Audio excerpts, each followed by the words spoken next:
నువ్వు మాట్లాడే బలిపీఠంగా మార్చబడిపోవాలి. నువ్వు మాట్లాడే బలిపీఠాన్ని అంతే. నీళ్లు కుమ్మరించబడ్డాయి, ఈ బలిపీఠాలు కట్టబడ్డాయి, ఈ బలిపీఠాలు కడగబడ్డాయి, ఈ బలిపీఠాలు శుభ్రం చేయబడ్డాయి. ఈ కట్టబడ్డ బలిపీఠం, కడగబడ్డ బలిపీఠం, పరిశుద్ధపరచబడ్డ బలిపీఠం రెడీగా ఉంది. దానిపైన వచ్చేసి బలి అర్పించి సిద్ధంగా ఉంది. ఈ నీళ్లతో కడగబడిపోయిన బలిపీఠం యెహోవాను చూపించాలంటే, యెహోవా దేవుడు అని చెప్పాలంటే ఏం కావాలి తెలుసా? చెప్పండి, ఎలా కావాలి? అగ్ని కావాలి. ఎక్కడి నుంచి తేవాలి అగ్ని? ఇజ్రాయెల్ దేశం అండి. ఇజ్రాయెల్ దేశానికి కావాల్సిన భూభాగం అంతా కూడా ఒక్క అబ్రహాముకు నా దేవుడు ఫ్రీగా ఇచ్చేసాడండి. ఒక్క బలిపీఠం కట్టి ప్రార్థన చేస్తే, ఒక్క బలిపీఠం కట్టి ప్రార్థన చేస్తే ఒక దేశం,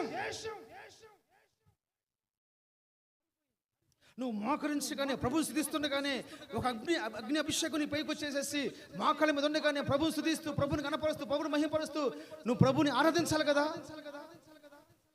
అన్ని భాషలు మాట్లాడేవాడు దేవునితో మాట్లాడినట్లు అని చెప్పేసి బైబిల్ చెప్తున్నప్పుడు నువ్వు మాట్లాడలేకపోతున్నావు అంటే నువ్వు దేవునితో మాట్లాడుతున్నా. నువ్వు దేవునితో మాట్లాడినప్పుడు నీ ప్రార్థన దేవుడు ఎలా అంటాడు? నువ్వు దేవుని ఎలా చూపించగలవు? ఇన్ని సంవత్సరాలు నీ భక్తి జీవితంలో ఈ వాక్యం నిన్నప్పుడు నీతో మాట్లాడలేదా?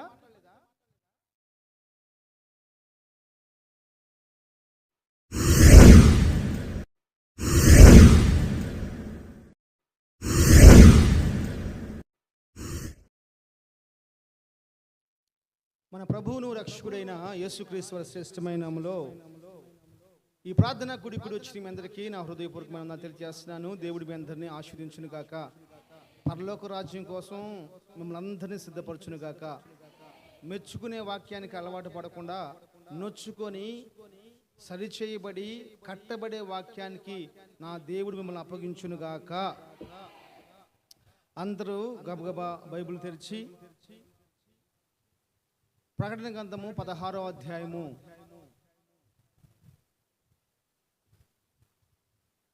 7వ వాక్యం చదువుకుందాం. ప్రకటన గ్రంథము, అందుకు అవును ప్రభువా దేవా, నీ తీర్పులు సత్యములను న్యాయములై ఉన్నవని బలిపీఠము చెప్పుట వింటిని. చాలు.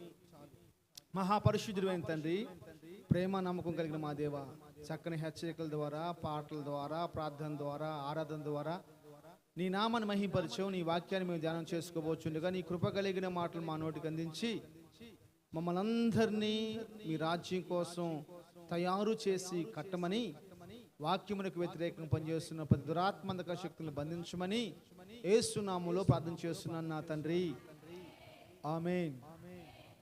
హల్లెలూయా. ఒక చిన్న మాట చెప్తాను. పోయిన శనివారం ప్రార్థనకి ఎంతమంది వచ్చారు? పోయిన శనివారం ప్రార్థనకి ఎంతమంది వచ్చారు? రైట్. వాక్యం ఏంది? పోయిన శనివారం వాక్యం దేవుడు దీవించును గాక. ఆమేన్. ఇంకెవరు చెప్పరు? వాళ్ళిద్దరు తప్ప. సింగం గారు, పోయిన శనివారం వాక్యం ఏందమ్మా? సరే, సమయం లేదు. హల్లెలూయా. ఇక్కడ మనం చదువుకున్నటువంటి లేఖన భాగంలో అంచి దినములో జరగబోయే ఒక సందర్భాన్ని మనం చూస్తూ ఉన్నాం. దేవుడు ఒక ఆజ్ఞ చేసేసాడు. ఆయన కాడ ఉన్నటువంటి దూతలకి చెప్పిన మాట ఏంటంటే, ఆయన కాడ 7 పాత్రలు ఉన్నాయి. ఆ 7 పాత్రల్లో భూమిపై కుమ్మరం చేయమని చెప్పేసి అన్నాడు. ఒక్కొక్క పాత్ర భూమిపైన కుమ్మరిస్తున్నప్పుడు కొన్ని సందర్భాలు అక్కడ జరిగినట్టు కనపడతా ఉన్నాయి. అవన్నీ ధ్యానం చేసుకుంటానికి మన సమయం లేదు. నేను చెప్పాలనుకున్న ఒక మాట మీకు చెప్పేసేసి నేను మీకోసం ప్రార్థన చేస్తాను. అయితే మనం చదువుకున్న 16వ అధ్యాయము ప్రకటన గ్రంథము 7వ వాక్యంలో బలిపీఠం చెప్పుట వింటిని అంటాడు. ఏందంట? బలిపీఠం చెప్పుట వింటిని అంటాడు. అంటే నేను మాట్లాడే మాట ఏంటంటే, బలిపీఠం ఎలా మాట్లాడిద్ది? బలిపీఠం ఎలా మాట్లాడిద్దండి? బలిపీఠం ఎలా చెప్పిద్ది? ఈరోజు ఒక బలిపీఠం గురించి నేను చెప్పని ఆశపడుతున్నాను. అది మాట్లాడే బలిపీఠం. ప్రైజ్ ది లార్డ్, హల్లెలూయా. అది ఏ బలిపీఠం? మాట్లాడే బలిపీఠం. భూలోకంలో భక్తులు చాలా రకాలైన బలిపీఠాలు కట్టుకున్నారు. అబ్రహాము ఒక బలిపీఠం కట్టాడు. బలిపీఠం కట్టి ఆ బలిపీఠం మీద ఏం చేశాడు? చదువు ఎక్కడుంది అది?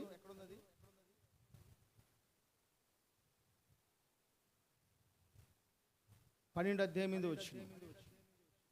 12వ అధ్యాయం ఆదికాండం మీద వచ్చింది.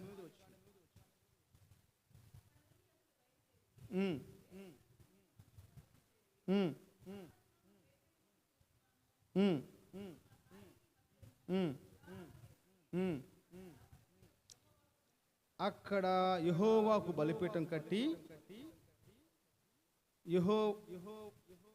యెహోవాకు బలిపీఠం కట్టి తర్వాత కన్ను చేయండి మా యెహోవాకు బలిపీఠం కట్టి యెహోవా నామమున ప్రార్థన చేసెను. అబ్రహాం బలిపీఠం కట్టుకుని ఏం చేశాడు? ప్రార్థన చేశాడు. బలిపీఠం కట్టుకొని ఆయన ప్రార్థన చేశాడంట. ఇంకొకసారి బలిపీఠం కట్టాడు ఆయన. యాకోబు పత్రిక 2వ అధ్యాయము 21వ వాక్యం చెప్తున్న మాట ఏంటంటే, 2వ అధ్యాయము 21వ వాక్యం,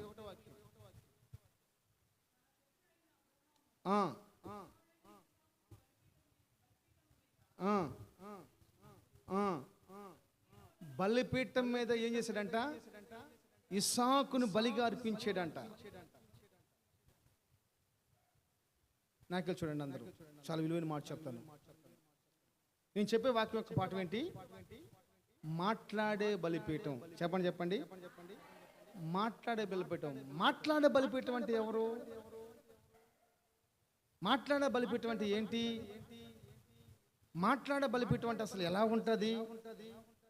మాట్లాడే బలిపీఠం ఏ రంగులో ఉంటుంది?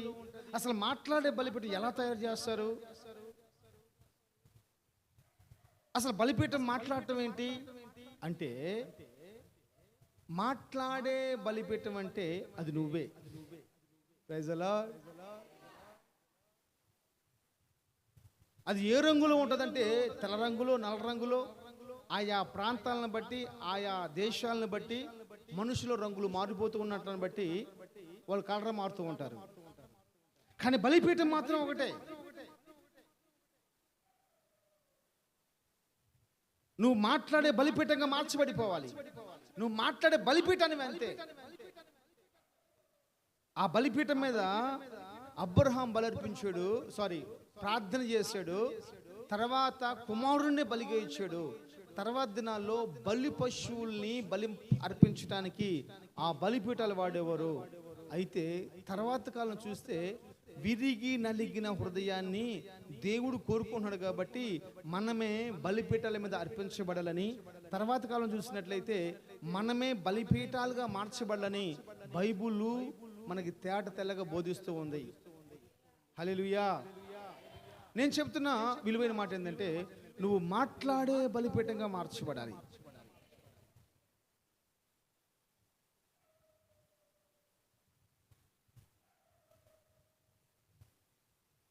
మొదటి రాజుల గ్రంథం 18వ అధ్యాయము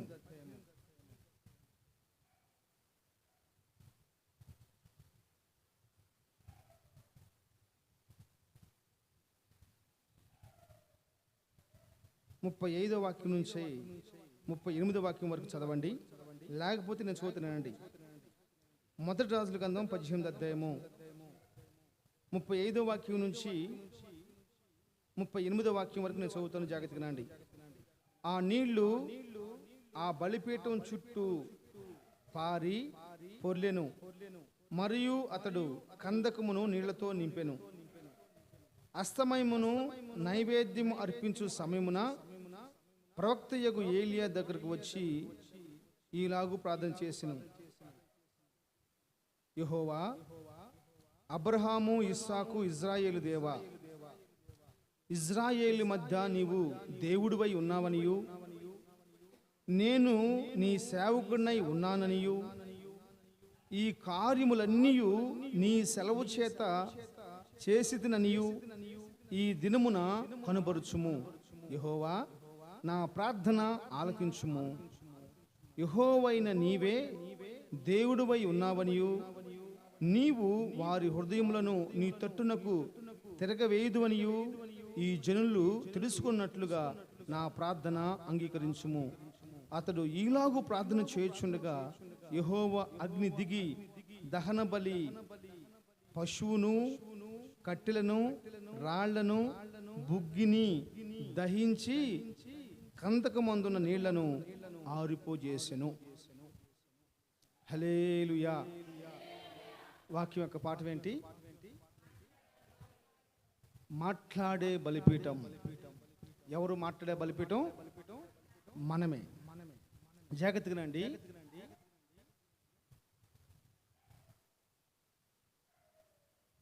ఈయన ఒక కందకం తవ్వేసేసి ఒక బలిపీఠాన్ని ఏర్పాటు చేసేసాడు ఏలియా గారు. దానంతా చుట్టూ నీళ్లతో నింపేసేసాడు. నీళ్లతో నింపినాక ప్రార్థన చేస్తున్నాడు. ఆయన ప్రార్థన ముగించక ముందే ఆయన చేసిన ప్రార్థనకి జవాబు వచ్చింది. ఈరోజు నేను చెప్పబోతున్న ఒక ప్రాముఖ్యమైన విషయం తెలుసా? మన బలిపీఠాల మీద జరగవలసిన 2 కార్యాలు. మన పైన నీళ్లు కుమ్మరించబడాలి. చెప్పండి. హల్లెలూయా. మన పైన ఏం కుమ్మరించబడాలి? నీళ్లు కుమ్మరించబడాలి. మీపై నీళ్లు కుమ్మరించబడి నీళ్లు కుమ్మరించబడలేదా? చెప్పాలి. చెప్పండి అబ్బాయి. మీపై నీళ్లు కుమ్మరించబడలేదా? అంటే ఏంటి చెప్పండి. నోదేసి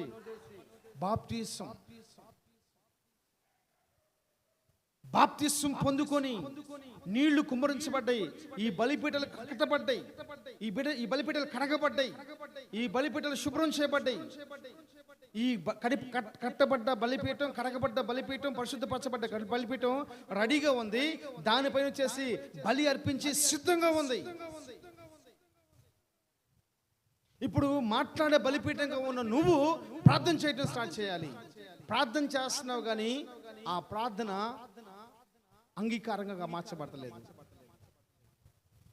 ఇప్పుడు ఆ ప్రార్థన యేసు ప్రభువే నిజమైన దేవుడు అని తెలియాలంటే ఏం జరగాలి? బలిపీఠం దేంతో నింపబడిపోయింది? ఇప్పుడు నీళ్లతో నింపబడిపోయింది. నీళ్లతో కడగబడిపోయింది. ఈ నీళ్లతో కడగబడిపోయిన బలిపీఠం యెహోవాను చూపించాలంటే, యెహోవా దేవుడు అని చెప్పాలంటే ఏం కావాలి తెలుసా? చెప్పండి. ఎలా కావాలి? అగ్ని కావాలి. ఎక్కడి నుంచి తేవాలి అగ్ని? కిరసనాలు పోసేసి నిప్పులు పుట్టించే అగ్ని కాదు. కట్లేసేసేసి పెట్రోల్ పోసి తగలబెట్టే అగ్ని కాదు. అది ఆకాశం నుంచి దిగి వచ్చే అగ్ని కావాలి. నేను అంటున్నాను, చాలా జాగ్రత్తగా అండి. అందుకని మొట్ట చెప్పాను, నొచ్చుకునే బోధ మనకు కావాలి. ఆ నొచ్చుకునే బోధ కట్టబడుతుంది.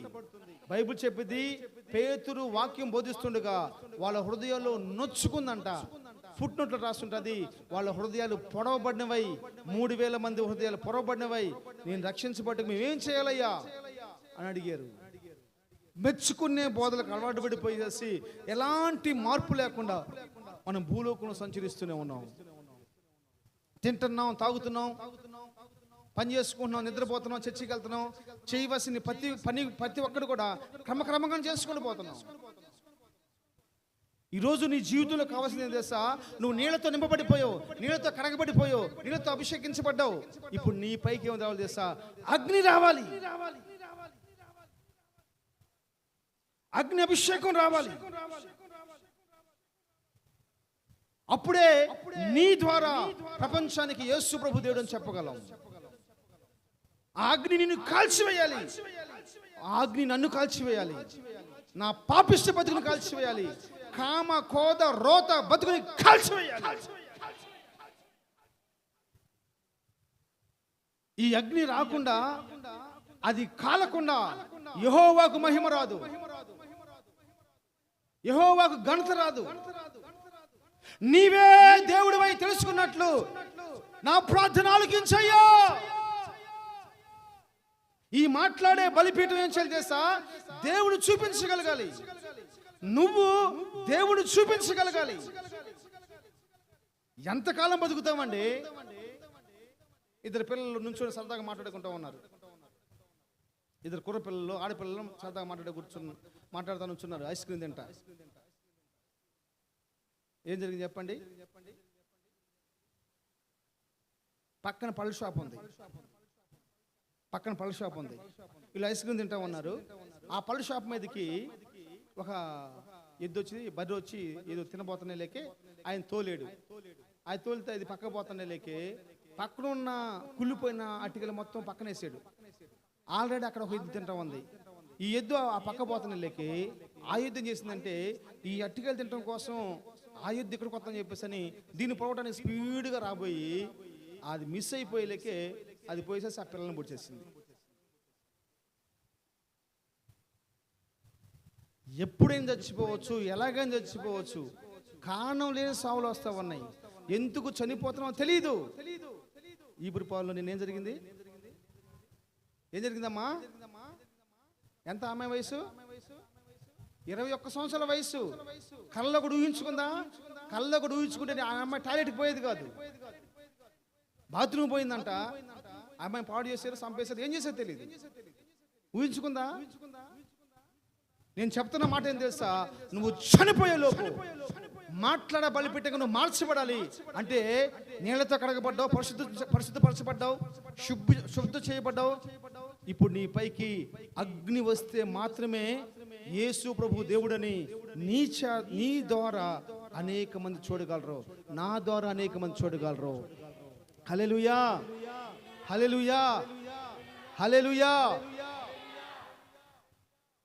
ఇంకా చాలా విషయాల్లో మనం వెనకబడిపోతున్నాం, దేవుని మనం చూపించలేకపోతున్నాం. ఇందాక ఒక బ్రదర్ వచ్చాడు. బ్రదర్ వస్తే నేను మాట్లాడుతూ ఉన్నాను. మీరు తప్పు చేశారు బ్రదరు, మీరు తప్పు చేశారు. ఇంత పెద్ద ఇల్లు ఇక్కడ ఎందుకు కట్టుకున్నారు మీరు అనవసరంగా? ఇన్ని లక్షల రూపాయలు మీరు ఎందుకు ఇక్కడ పోసారు? అనవసరంగా తప్పు చేశారని చెప్పన్నాడు. ఏం చేద్దాం, నాకు తెలియకుండా జరిగిపోయింది. కొంచెం కూడా జ్ఞానం నాకు లేదు, అందుకని నేను ఇలా చేశానని చెప్పేసి అన్నాను. అవునండి, చాలా ప్రాంతాలు ఇంతే ఉన్నాయి.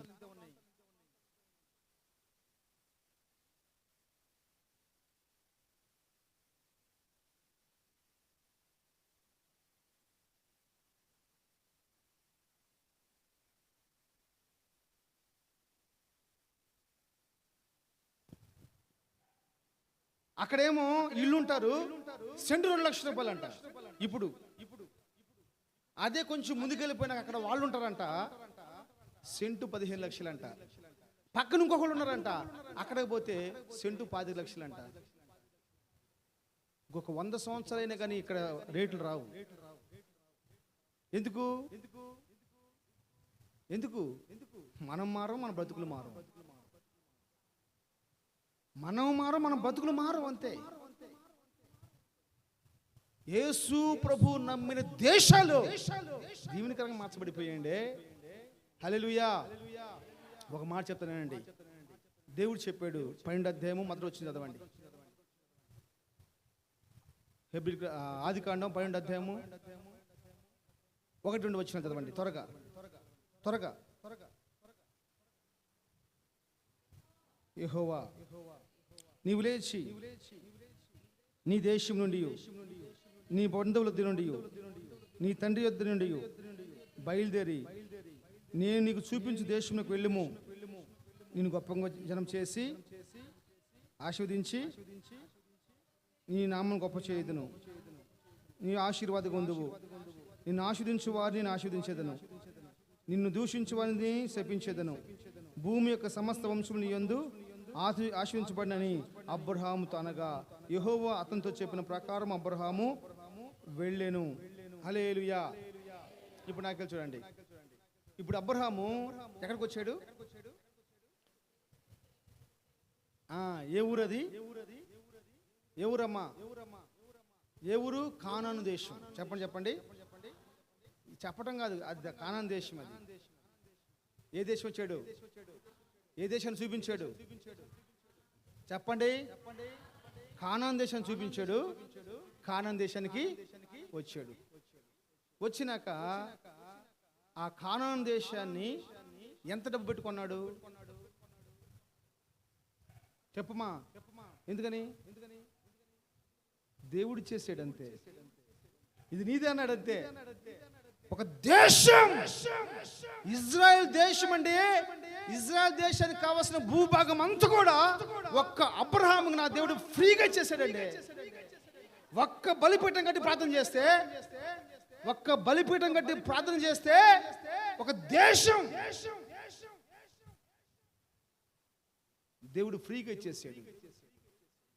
ఫ్రీగా ఇచ్చిన భూభాగంలో నీతిమంతులుగా, పరిశుద్ధులుగా, యథార్థవంతులుగా ఉండటం చేతగాక విగ్రహాలకు మొక్కుతూ, పాపం చేసుకుంటూ, వ్యభిచారం చేసుకుంటూ దరిద్రులుగా బతుకుతున్నప్పుడు దేవుడు వారిని శత్రువులకు అప్పగిస్తే కొన్ని సంవత్సరాలేమో ఐగుప్తు దేశంలోను, కొన్ని సంవత్సరాలేమో బబులోను దేశంలోను వాళ్ళు బానిసలుగా ఉండిపోయారు. దేవుడు వాగ్దానం చేశాడు, ఇజ్రాయెల్ దేశాన్ని, ఇజ్రాయిలులను, యూదులను నేను సమకూరుస్తానని చెప్పేసి. ఆ మాట ప్రకారం 1947 సంవత్సరంలోనో 8వ సంవత్సరంలోనో ఆ దేశానికి స్వతంత్రం, ఆ దేశానికి రావడం ప్రజలు ప్రారంభించేశారు. ఇప్పుడు ఏం చేశారు తెలుసా? ఆ దేశానికి వచ్చిన ప్రతి ఒక్కరు ఏం చేశారు తెలుసమ్మా? స్థలాలు కొనుక్కొని కాపురం ఉన్నారు. ఇష్టే చూసుకొని మీరు ఏం చేశారు? ఎట్టొచ్చింది ఫస్ట్? ఇప్పుడు ఏమైంది? కొనుక్కోవాలి. ఫ్రీగా వచ్చిన ఆశీర్వాదాన్ని నువ్వు కాదనుకున్నావు, ఇప్పుడు కష్టపడి కొనుక్కోవాల్సి వస్తుంది. ఈరోజు నేను మాట్లాడుతున్న మాట ఏంటో తెలుసా? నీ పైనకి ఏం రావాలి తెలుసా? అగ్ని అభిషేకం రావాలి. జాగ్రత్తగా నాలి. నువ్వు నీళ్లతో కడగబడ్డావు బలిపీఠము. ఇప్పుడు నీ పైకి ఏం రావాలి? అగ్ని రావాలి. అగ్ని రాకుండా ఏ వ్యక్తి అయినా సరే పరిపూర్ణత కాలేరు, దేవుణ్ణి చూపించలేరు. నేను నమ్మిన సిద్ధాంతం ప్రకారం, బైబుల్ నాకు నేర్పించిన వాక్యం ప్రకారం నేను మాట్లాడుతున్నమాట తెలుసా? నీ పైకి అగ్ని రావాలి. అప్పుడే నువ్వు ఎవరు తెలుసా? నిజమైన విశ్వాసి. ఎవరివి? ఆ నిజమైన విశ్వాసం ఏం చేస్తారు? యేసు ప్రభువుని చూపిస్తారు. పెళ్ళాన్ని పరో తీసుకుని పోయి ఫైటింగ్ చేయాల, ఇండైరెక్ట్ కూర్చొని ప్రార్థన చేస్తున్నాడు. ఏం చేశాడు? ఆయనే తీసుకొచ్చి, ఎవరు? రాజు తీసుకొచ్చి వదిలిపెట్టేశాడు. అభిమలేకు భార్యని కోరుకున్నాడు, అబ్రహాం భార్యని. ఎవరు చేస్తారండి సేవ? ఎవరు చేస్తారు సేవ?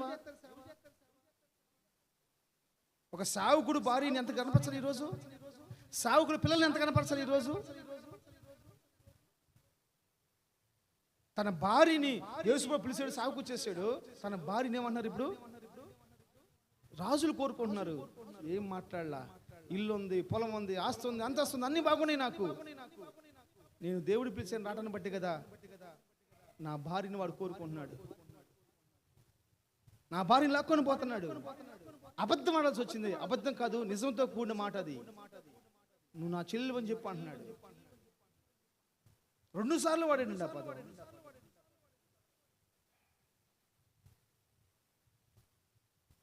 ఇప్పుడు నువ్వు దేవుని చూపించాలి. భార్యని తీసుకొని పోయినా సరే, ఒక అమ్మాయి అంటుంది, నీకు ఎలాంటి భర్త కావాలని అడిగిందంట. అర్థమైందా? నీకు ఎలాంటి భర్త కావాలని అడిగితే ఆ అమ్మాయి ఏం చెప్పింది తెలుసా? ఎలాంటి భర్త కావాలని చెప్పింది? నాకు హరిశ్చంద్రుడు లాంటి భర్త కావాలి. ఈరోజు హరిశ్చంద్రుడు లాంటి భర్తలే కావాలి. ఎందుకు తెలుసా? ఎక్కడ పోయి చూడు చెప్పడు.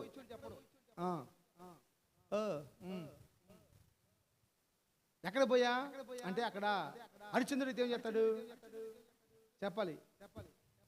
హరిశ్చంద్రుడు ఏం చేస్తాడు? అమ్మో దైమ గారు అర్థమైందా? హరిశ్చంద్రుడు ఏం చెప్తాడు? అబద్ధం ఆడు, నిజం చెప్తాడు. ఈ అమ్మాయి అంటది నాకు హరిశ్చంద్రుడు లాంటి భర్త కావాలి. అమ్మా నీకు హరిశ్చంద్రుడు లాంటి భర్త వస్తే నీకు ప్రయోజనం ఏంటంటే నా భర్త నిజమే చెప్తాడు, ఎక్కడ పోయినా సరే నిజమే చెప్తాడు. అప్పుడు ఆ అమ్మాయి అంటది హరిశ్చంద్రుడు ఇంకో పని కూడా చేస్తాడు తెలుసా? ఏం చేస్తాడు? భార్యని కూడా అమ్ముకుంటాడు. ఏం చేస్తాడు? ఆ అమ్మాయి స్టన్ అయిపోయింది. చూడండి, ఒక వ్యక్తి విషయంలో ఒకళ్ళు ఏ కోణంలో ఆలోచిస్తున్నారో అదే వ్యక్తి విషయంలో ఇంకొకరు ఏ కోణంలో ఆలోచిస్తున్నారు. నువ్వు మాట్లాడే బలిపీఠం అయితే నువ్వు యేసు ప్రభువుని చూపించాలి. యేసు ప్రభువుని చూపించాలంటే నీ పైకి ఏం రావాలి తెలుసా? అగ్ని రావాలి. అగ్ని వచ్చిందా అని అడుగుతున్నాను. ఇప్పుడు అగ్ని వచ్చిందా? ప్రశాంత్ బాబు పేర్లు చెప్పడం నేను తగ్గించాలనుకుంటున్నాను. ఎంతమందికి అగ్ని వచ్చిందమ్మా? అగ్ని వచ్చిందా? 2వ అధ్యాయంలో మనం చదువుతున్నాం. చదవండి. అపోస్తలుల కార్యం 2వ అధ్యాయం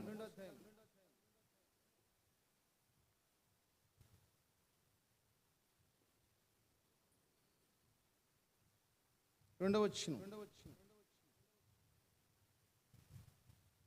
మొదటి కానీ నేను చెప్తాను, మీరు వినండి. 2వ అధ్యాయం 1వ వచనం కానీ నేను చదువుతాను. పెంతెకోస్తు పండుగ దినం వచ్చినప్పుడు అందరూ ఒక చోట కూడి ఉండ్రి. అప్పుడు వేగముగా వీచు బలమైన గాలి వంటి ధ్వని ఒకటి ఆకాశం నుండి అకస్మాత్తుగా వారు కూడి ఉన్న ఇల్లంతటిని నింపెను. మరియు అగ్ని జ్వాలల వంటి నాలుకలు విభాగింపబడినట్లుగా వారికి కనపడి వారిలో ఒక్కొక్కరి మీద వాలగా అందరూ పరిశుద్ధాత్మతో నింపబడిన వారై ఆ ఆత్మ వారికి వాక్శక్తిని అనుగ్రహించిన కొలది అన్య భాషలతో మాట్లాడసాగిరి. అందరూ వినాలి, అందరూ వినాలి, అందరూ వినాలి అంటున్నా. హల్లెలూయా. ఇప్పుడు అగ్ని వస్తే ఏం జరిగింది చెప్పండి? నోరు తెరిచి నిజం చెప్పండి. ఇప్పుడు అగ్ని వచ్చింది కాబట్టి మనం ఏం చేయలేసా? అన్య భాషలు మాట్లాడేవారుగా మార్చబడాలి. భాషలు మాట్లాడేవారు ఎలాంటి వాళ్ళు? దేవునితో మాట్లాడుతున్నారని మనం చదువుతాం బైబిల్లో. ఈరోజు నువ్వు ఇంకా మారకపోవటానికి, ఇంకా నువ్వు లోబడిపోవటానికి, ఇంకా ప్రభువుని నీ ద్వారా చూపించబడడానికి, నీ ద్వారా కనీసం అన్ని జనుల్లో ఒక్కళ్ళు కూడా రక్షించబడకపోవడానికి కారణం ఏం తెలుసా? నీలో అగ్ని లేదు. అగ్ని లేదు, నీలో అభిషేకం లేదు, నీలో అన్ని జనుల భాష అన్య భాష మాట్లాడే ఆత్మ లేదు. అన్య భాషలు మాట్లాడకపోతే నువ్వు మాట్లాడే బలిపీఠానికి కావు. అదంత సామాన్యంగా రాదు. ఎలా వచ్చింది దొరక? సామాన్యంగా రాదు. గుంట తవ్వాలి, కష్టపడి తవ్వుకోవాలి, బలిపీఠం కట్టుకోవాలి, నీళ్లు పోపించుకోవాలి. నీళ్ళు నువ్వు వేయకూడదు, నీళ్లు పోపించుకోవాలి, బలిని వధించాలి, దాని మీద పెట్టాలి, మోకరించాలి, సిగ్గు లేకుండా మోకరించాలి. అందరూ చూస్తూ ఉన్నారు. ఒకవేళ అగ్ని కనుక దిగపోతే నా పరువు పోయిద్దేమో, నా పేరు పోయిద్దేమో, నా గౌరవం పోయిద్దేమో. మోకరించి కష్టపడి 2 చేతులు పైకెత్తి యెహోవా దేవా నీవే నిజమైన దేవుడు అని తెలుసుకునేలాగున, ఈ ప్రజలందరూ తెలుసుకునేలాగున అగ్ని దిగి రావాలని చెప్పేసి ప్రార్థన చేశాడు. అప్పుడే అగ్ని వచ్చింది. నువ్వు పరిశుద్ధాత్మ కావాలంటే, అన్య భాషలు మాట్లాడాలంటే, అగ్ని నీ పైకి రావాలంటే నువ్వేం చేయాలి తెలుసా?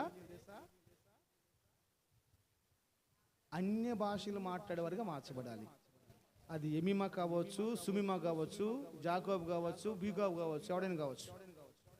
అన్య భాషల ఆత్మ లేనివాడు దేవునితో మాట్లాడలేడు.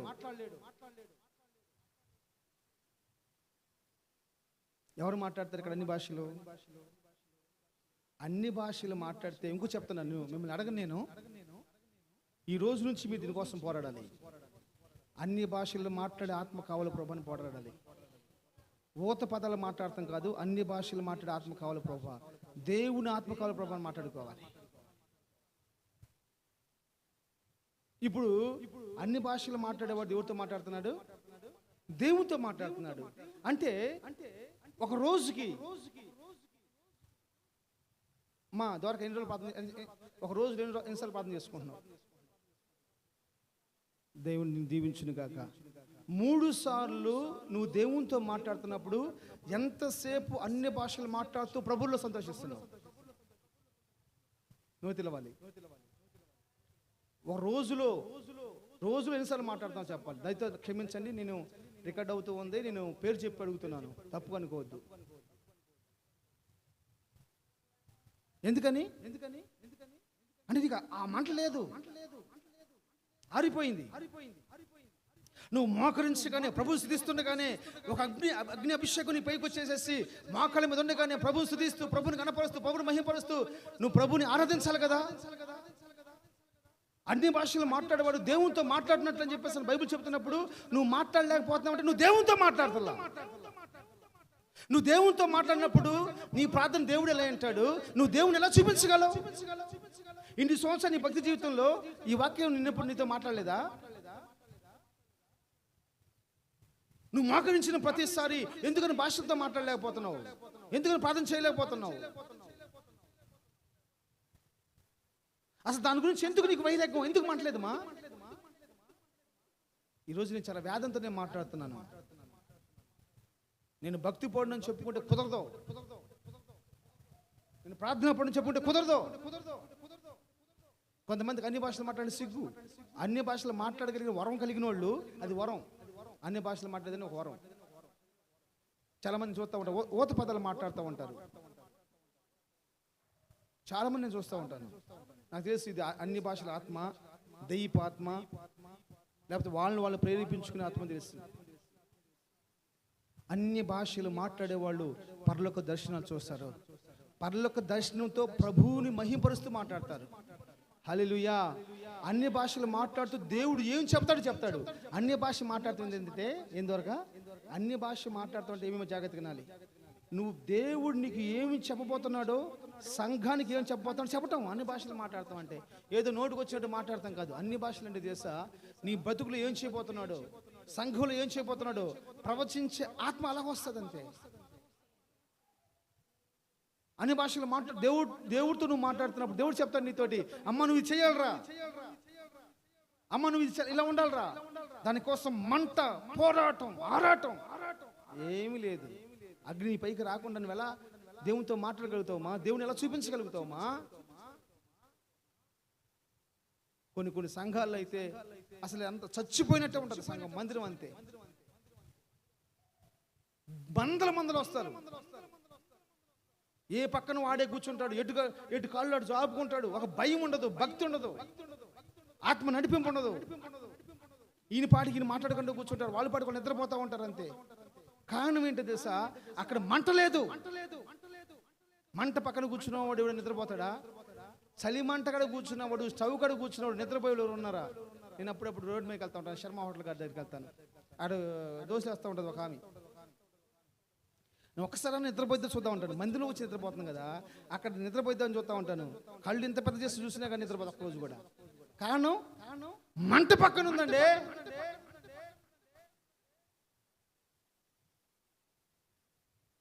అయ్యా నాకు వయసు అయిపోయింది అయ్యా, ఇప్పుడు నాతో అన్ని భాషలు మాట్లాడే వరం, అది వరం. అన్ని భాషలు మాట్లాడే వరం ఇస్తాడా? కంపల్సరీ ఇస్తాడు. ఆయన ధారాళంగా అనుగ్రహించే దేవుడు. హల్లెలూయా. ఆయన ధారాళంగా ఇచ్చే దేవుడికో నువ్వు ఒక స్పెషల్ వ్యక్తిగా మార్చబడిపోతావు. అపోస్తలుల కార్యాలు 2వ అధ్యాయంలో జనమందరూ ఒక వింతగా చూస్తున్నారు వాళ్ళని. వీళ్ళు కొత్త మద్యము తాగారు. ఏ మద్యం? సారాయి కాదు, బ్రాందీ కాదు, విస్కీ కాదు, కళ్ళు కాదు, తాటి కళ్ళు కాదు, కొత్త మద్యం. ఆ మద్యం ఎక్కడి నుంచి వచ్చింది తెలుసా?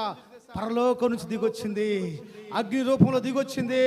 వాళ్ళందరి పైన ఒక్కొక్కరి పైన వాలుగా 8 సంవత్సరాల పిల్లడు అన్ని భాషలు మాట్లాడుతున్నాడు ఒక చర్చిలో. చర్చిపోయి చెప్పడం నాకు ఇష్టం లేదు. 8 సంవత్సరాలు. నిజమా ఇది నటిస్తున్నాడు అడిగాను. వాడు మోకరిస్తే కనీసం 6 గంటలు మోకరిస్తాడంట. అలాంటి కొడుకు నాకు ఇస్తే ఎంత బాగుంది అనిపించింది. అలాంటి కొడుకు నాకు ఇస్తే ఎంత బాగుండు.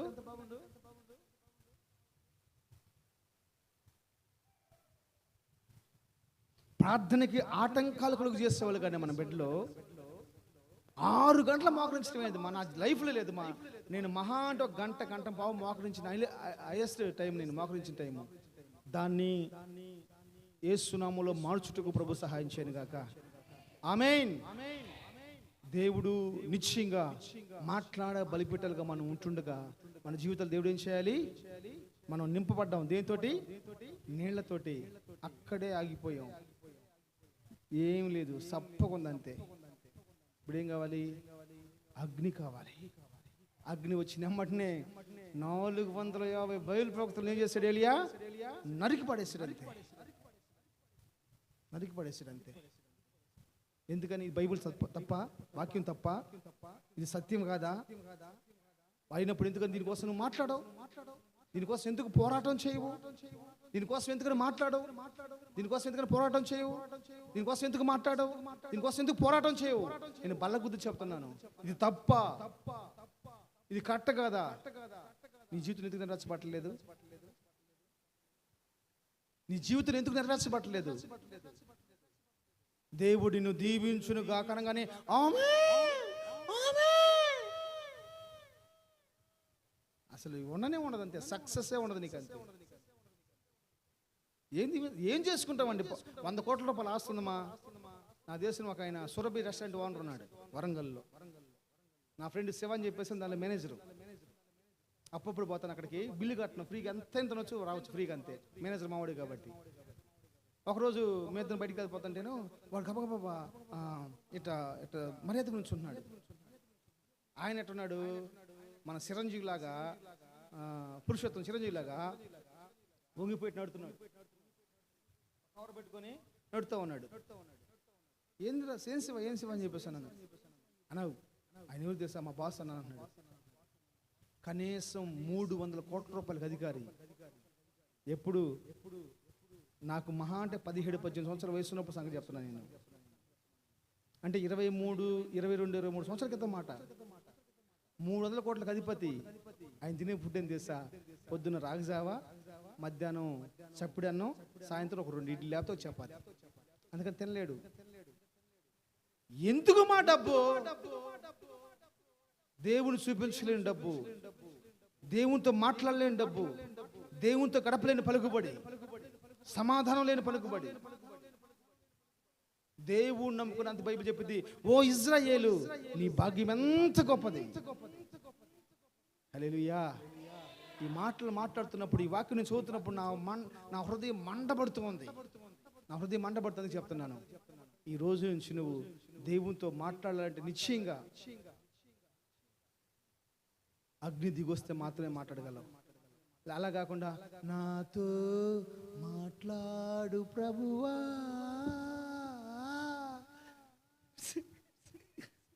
నాతో మాట్లాడు ప్రభువా అని నువ్వెంత వినయంగా మాట్లాడినా ఆయన ఇది మాట్లాడు. ఇక్కడిగా చూపించాల్సిన భక్తి ఇక్కడ చూపించాలి. నేను ఒక మాట అడిగాను. నేను మాట్లాడుతున్నా, బైబిల్ గురించి మాట్లాడుతున్నాం. మేమిద్దరం కూర్చొని మాట్లాడుతున్నప్పుడు ఒక మాట అడిగిన వాళ్ళని, ఒక అమ్మాయితో నేను తప్పు చేశాను, అది దేవునికి వ్యతిరేకమా కాదా అని అడిగాను. అంటే తప్పే అని చెప్పన్నారు. అది 200% తప్పు. అలాంటి ఆలోచన కూడా మనకు రాకూడదు. హల్లెలూయా. అయితే ఒక వ్యక్తి ఒక విగ్రహానికి మొక్కాడు. ఈ రెండిట్లో ఏది తప్పని అడిగే వాళ్ళని. నేను రక్షించబడ్డ వ్యక్తిని ఒక స్త్రీతో పాపం చేశాను. ఒక వ్యక్తి ఏం చేశాడంటే, ఆ పరిశుద్ధుడే, వాడు నీతిమంతుడే, రక్షించబడ్డవాడే, వాడు ఏం తప్పు చేయలే, ఒక విగ్రహాన్ని మొక్కాడు. ఏ తప్పు అని అడిగాను నేను తప్పు చేయటం 200% తప్పే. అసలు ఆలోచన నాకు రాకూడదు. ఇప్పుడు మిమ్మల్ని కూడా అడుగుతున్నాను, చెప్పండి తప్పు ఎందుకు? ఎందుకు మాట్లాడదా? చెప్పాలి. ఎందుకు? జాగ్రత్తగా రండి. ఎందుకు తప్పు అంటే, నేను ఆ స్త్రీతో పాపం చేయని నిర్బంధం చేసుకొని మారు మనసు పొందాను, రక్షించబడ్డాను, అగ్ని దిగొచ్చేసింది. అది నా శరీరంతో చేశాను, నా హృదయంతో చేయలే. ఇక్కడ దండం పెట్టుకుంటున్నావు చూసేవా, దాన్ని ఏం చేస్తే హృదయంతరం కూడా దండం పెట్టుకుంటావు. హృదయంతరం దండం పెట్టుకుంటావు. దేవునికి కావాల్సింది హృదయం. అందుకని రక్షించబడ్డ వ్యక్తి పాపం చేసా, రక్షించబడ్డప్పుడు పాపం చేసినా చెప్పాలి, రక్షించబడక ముందు పాపం చేసినా పాపమే, తప్పే. నేను బాప్తిసం తీసుకున్నాను, తప్పు చేయకూడదు అంటయ్యా. రే, బాప్తిసం తీసుకుని చాలా జాగ్రత్తగా ఉండాలిరా, ఎప్పుడైనా జాగ్రత్తగానే ఉండాలి. రే, బాప్తిసం తీసుకుంటున్నావా, చాలా జాగ్రత్తగా ఉండాలంటారా. బాప్తిసం తీసుకోకపోయినా జాగ్రత్తగా ఉండాలి, లేకపోతే ఎయిడ్స్ రోగాలు వస్తాయి, క్యాన్సర్లు వస్తాయి, ఏదైనా సరే రోగమే. ఒక అధ్యాయం తెలియని విషయం ఏంటంటే, తేనెటీగలు కుట్టి ఒక సంవత్సరానికి 75 మంది చనిపోతున్నారంట. ఎవరన్నా నమ్మదగిన విషయమేనా? అంటే కుట్టరాని ప్లేసులో కుట్టి, తట్టుకోలేని ప్లేసులో తట్టుకోలేక వాళ్ళు చనిపోతున్నారు. 72 అప్రాక్సిమేట్గా 72 మంది చచ్చిపోతున్నారంట, 75 మంది చచ్చిపోతున్నారంట. నేను మాట్లాడుతున్నాను, నీళ్ళు అగ్ని లేకుండా, అగ్ని దిక్కకుండా దేవునితో నువ్వు ఎలా మాట్లాడతారమ్మా? దేవునితో మాట్లాడకుండా పరలోకం ఎలా ఉంటా? పరలోకం దేవునితో ఎలా కాపురం చేస్తావు? నువ్వు ఎలా కాపురం చేస్తారు? నేను మాట్లాడడం తప్ప రైతే మీరు ఆలోచించుకోండి. దయచేసి ఏంటంటే మాట్లాడని చెప్పేసి అనుకోవద్దు. మీరు నన్ను తిట్టుకున్నా కొట్టుకున్నా ఏం పర్లేదు. బైబుల్లో అందరి మీద రాళ్ళు ఇస్తున్న వాళ్ళే, యేసు ప్రభువు కొడతాను చూసిన వాళ్ళే పౌల్ని పిచ్చ కొట్టారు. మీరు నా మీద కోపపడతాం న్యాయమే, ధర్మమే కాదంటలేదు. ఎందుకంటే సత్యం మీకు గిట్టదు కాబట్టి. సత్యం గిడితే దానికోసం పోరాడండి, దానికోసం మంటగా మార్చబడండి. నాకు అగ్ని కావాలి ప్రభువా, నేను నిన్ను చూపించాలనుకుంటున్నాను, నాకు అగ్ని కావాలి ప్రభువా, నా పైకి దిగిరాండి ప్రభు అని చెప్పేసి అని మీరు గనక అగ్ని కోసం ఆరాటపడి పోరాటపడి అన్ని భాషలు మాట్లాడగలిగితే, అన్ని భాషలు మాట్లాడేంతగా అగ్నిఅభిషేకం నింపబడితే ఎంత బాగుంటుంది మా దేవుడు. అలాంటి కృప నీకు నాకు మనందరికి దయచేయను గాక. ఆమేన్.